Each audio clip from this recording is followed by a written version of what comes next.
Can you please take care of my mom? I was shocked as I looked down at my husband. He was begging me without even looking away. What do you mean? I stammered, completely at a loss for words. Meanwhile, Candice, unaware of my turmoil, was happily playing Pictionary in the garden with our kids. What should I do now? I felt like I was on the brink of despair. My name is Jessie, and I'm a 42-year-old stay-at-home mom. My husband, Cole, is 3 years older than me and works tirelessly as a teacher. Even on weekends, he's busy with club activities and is rarely home. Yet on his days off, he goes out of his way to spend time with us, and we love him dearly. We have 2 kids, our daughter Dina, who is 10 years old and starting to become rebellious, and our son Kenton, who is 5 and full of energy, always running around the local woods. For the past 2 years, we've been living with Cole's mom, Candice, in our in-laws' house. Around 6 p.m., while Candice and I were preparing dinner, she called out to the kids, "Dina, Alicia, dinner's ready." Our kids responded, though called by the wrong names. She also called me Laura, and I responded with a polite, "Okay, thank you, Candice," even though she doesn't recognize any of us properly. We all gathered around the dinner table, and Candice looked content as she finished her meal. "I need to boil some water," she said. "Don't worry, I've got it," I reassured her. "Oh really, how thoughtful of you," she replied. Then she repeated, "I need to boil some water." "Don't worry, I've already taken care of it," I said again. "Oh really, you're so attentive," she responded, satisfied. This repetitive exchange had become normal for us, and the kids didn't even blink. 2 years ago, Candice had a nasty fall, breaking her leg. After a long hospital stay, she became mostly immobile and more forgetful. Each time we visited her in the hospital, her conversations became more disjointed. During this time, my husband Cole made a passionate plea. "I want to take mom in." It threw us into a panic. We agonized over the decision but ultimately couldn't abandon gentle Candice. The kids loved her too, so we decided to take her in. At first, the children were confused, but they saw how happy it made Candice when they responded to her, and they accepted the new living arrangement. We all lovingly referred to her as Candy and lived peacefully together. Then came an unwelcome intruder into her peaceful life, Lillian, Cole's older sister. "How could you let mom do household chores, Jessie? Aren't you ashamed?" Lillian frowned upon seeing Candice sweeping the floor, but doing chores keeps her energetic. Even the doctor recommended it. I protested. "Stop making excuses," Lillian snapped. "You're a stay-at-home mom living off Cole's income and mom's pension. You're like a hyena. Is she really suffering from dementia, or did you just say that so you could leech off her?" Lillian hardly visited but acted as if she knew everything. "Mom, I bought your favorite cake. Let's eat it together," she said sweetly. "Thank you, Jill," Candice responded, happy to see her daughter, but she'd probably forget about Lillian by tonight. I was truly fed up with Lillian, who acted all high and mighty just because she brought some snacks. Cole was the youngest of 3 siblings. His older sister, Lillian, was 5 years older, and his older brother, Jack, was 2 years older. Despite this, we were the ones to take in Candice. Jack often moved for work, and Lillian lived far away. Yet they both had the attitude that our family, who lived nearby, should naturally be the ones to take care of her. This always irked me. Cole, on the other hand, was genuinely grateful for how I devoted myself to caregiving. On his occasional day off, he'd take turns with me attending to Candice. Though she occasionally made mistakes or wandered a bit, she was generally calm. Whenever she gave a heartfelt smile and said, "Thank you," it made everything worthwhile. My frustration grew when I thought about how Lillian and Jack would just criticize without actually helping. Then, everything changed. Cole passed away. He collapsed at work, and by the time we rushed to the hospital, it was already too late. I was so shocked I couldn't even cry. For the next month, between the funeral and taking care of the kids, life was a blur.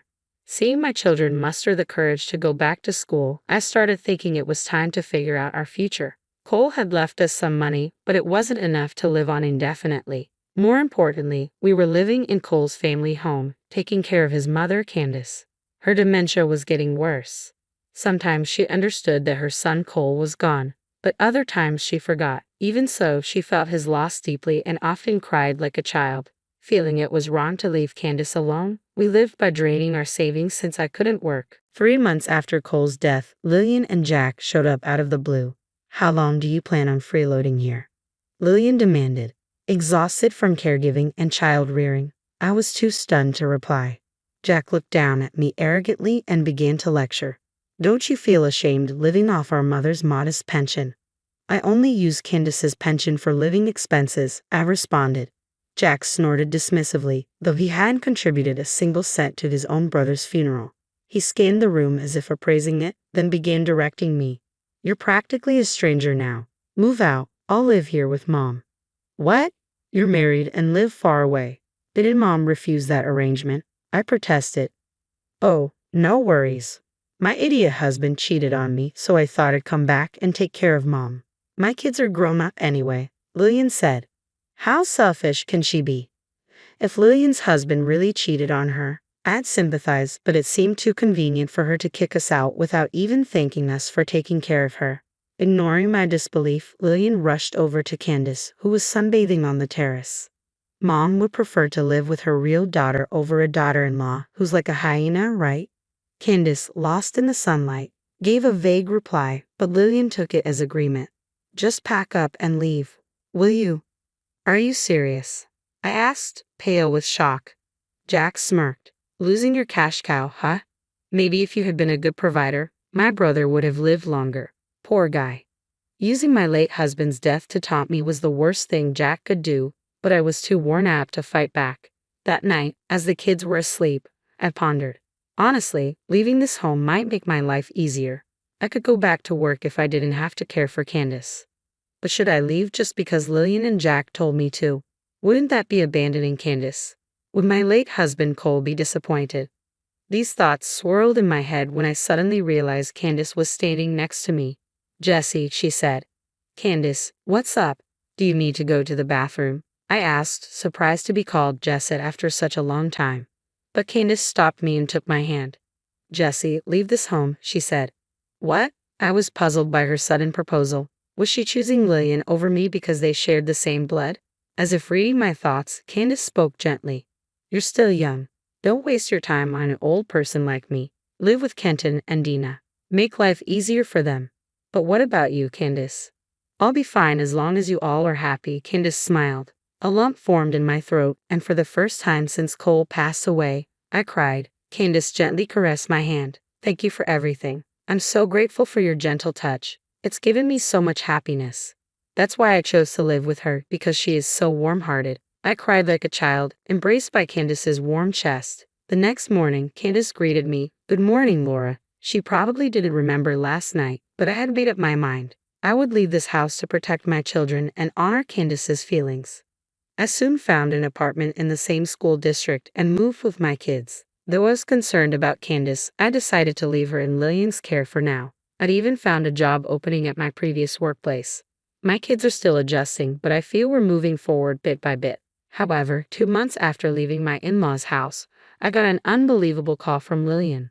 Taking care of Mom is tougher than I thought. Come help me, she demanded.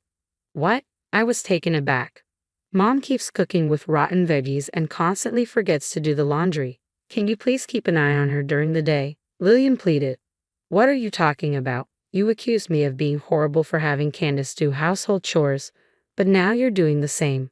Considering Candace's cognitive decline, she can't manage all the household tasks by herself. Did you take her in just to have an extra set of hands around the house? I shot back. Why don't you help her with chores yourself, Lillian? I'm busy, she retorted. Busy? You don't have a job, and your kids have moved out. I have work. I can't take time off to care for someone else. Isn't it cruel to call your mother-in-law someone else? You were the one who said I was a stranger, remember? I reminded her. Lillian hesitated, so I decided to hit where it hurt. If you can't manage without asking a total stranger for help, you must be pretty incompetent, Lillian. If you want a stranger's help, prepare a payment, and I'll consider it. You're so greedy. I can't believe my brother married you. I'll never ask for your help again. She spat and hung up angrily. I felt relieved that I finally stood up to her. While I was concerned about Candace, helping now would just make me a pawn in Lillian's games. I hoped she would have some pride and treat Candace well. In the meantime, I started making preparations. 3 months later, Lillian called me to a family restaurant. Her hair was a mess, her face pale, and she had a vacant look in her eyes. You didn't tell me, she began. Tell you what? You didn't tell me taking care of Mom would be this hard. Why didn't you tell me? You didn't ask, I replied. Lillian groaned and went silent. Candace is calm, but she wanders and has accidents. Taking care of her alone must be draining. If it weren't for Cole and the kids, I couldn't have managed either. Lillian dug into her bag, pulled out a thick envelope, and threw it at me. Here, take this and help me. What? You'll do it for money, won't you? She asked, stunned by her audacity. I checked the envelope. It looked like about $500 in bills. It must have been hard for her to part with that money, but she clearly didn't understand the weight of asking for help. Can we consider this an advance payment? I asked. If you need me 5 to 6 days a week, that would roughly amount to $35,000 a year. If I move in, it'll cost more. What do you think? Lillian's mouth dropped open in shock. She then screamed, her face flushed red. Are you kidding me? How can you ask for so much money when you see someone struggling? Are you heartless? A devil? I don't mind being called a devil. Asking for help has its costs. I have my own kids to take care of. I don't have the luxury of volunteering. You get it now. I'm not some stay-at-home mom leeching off my own mom and Cole. If you're willing to pay $35,000, I'll work, but you might find it cheaper to place her in a facility. That's not fair to Mom. Oh please, what's so unfair? I can't think of a situation worse than being treated like an intruder. It's safer with professionals than with an amateur like you. So it's about appearances and money, isn't it? Didn't you get alimony from your husband for his affair? Aita? That's... Wait, you didn't. Are you a saint, Lillian? Or maybe you're the one who cheated? Lillian's shoulders jumped, confirming my suspicion. She had probably been avoiding any talk of a divorce or alimony from her husband, claiming she had to care for her mother. So, the reliable one is Jack, your brother. Why not ask him for help or money? Your own flesh and blood should be far more reliable than an outsider like me, right? I continued. Lillian gritted her teeth. Good old loudmouth Jack probably used his job relocations as an excuse to avoid lending a hand. Discuss what's best for Mom like the close siblings you are, I said, quickly paying the bill and leaving to avoid causing a scene. After holding out for a while, Lillian reached her limit. She took Candace and forcefully moved into Jack's home. Jack's wife and kids, disgusted by the arguments over Candace's care between Lillian and Jack, feared they might get burdened with it too, and left the house. That shows how poorly Jack has been treating his family. Abandoned by his family and at a loss, Jack eventually told Lillian and Candace to leave the house. He said he'd pay for Candace's stay at an assisted living facility. About a year ago, Lillian, once full-bodied, had become incredibly thin. She told me, I'd decided to put Mom in a facility. I'd been researching for 6 months and immediately suggested the perfect nursing home for Candace. Lillian, like a shell of her former self, was talking incoherently, but I took it as consent and started the admission process. Finally, Candace found her new home, and I could visit her too. Now, there's no need to worry about both of us collapsing, nor will we be berated by Lillian and Jack. I can talk to Candace freely and peacefully. This is the best way I can give back while raising my own children. Candace gently patted my hand, making me tear up, just like she used to. Something sad happened, huh?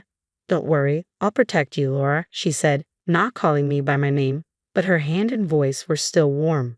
Thank you, Candy. I'll visit you a lot from now on. When I smiled, Candace also smiled joyfully. Since then, Candace has been peacefully living in the facility I chose for her. I heard Candace's family were fishermen, so I selected a quiet facility with a sea view. It's reassuring to see her enjoying the peaceful life. Just as my preliminary research suggested, Candace is gentle and charming, so it seems she's popular with both staff and the residents. Whenever I visit, she's surrounded by people and looks happy. Meanwhile, Jack seems to be in constant divorce mediation, unable to win back his family's hearts. Though free from caring for Candace, Lillian's income is zero as Candace's pension is used for her facility fees. With no other option, she's working part-time, scolded by a boss 20 years her junior. She's also dodging talks of divorce and will likely face mediation soon. Lillian does visit Candace but avoids meeting me as is awkward for her. I feel like my goal of ensuring peace for both Candace and our families has been achieved. Lillian can go live her own life. Laura, you should get married soon too, Candace murmured as we walked by the beach. I wondered how old she thought I was as I replied, if I find the right person. You'll find a man with a gentle mother-in-law like you because you're beautiful and kind. Candace assured me. That would be nice, I said, gently holding Candace's hand. I'd love to marry a man with a gentle mother-in-law like you, Candy. The comforting sound of the waves washing up on the sandy shore resonated in our hearts on that warm spring day by the ocean.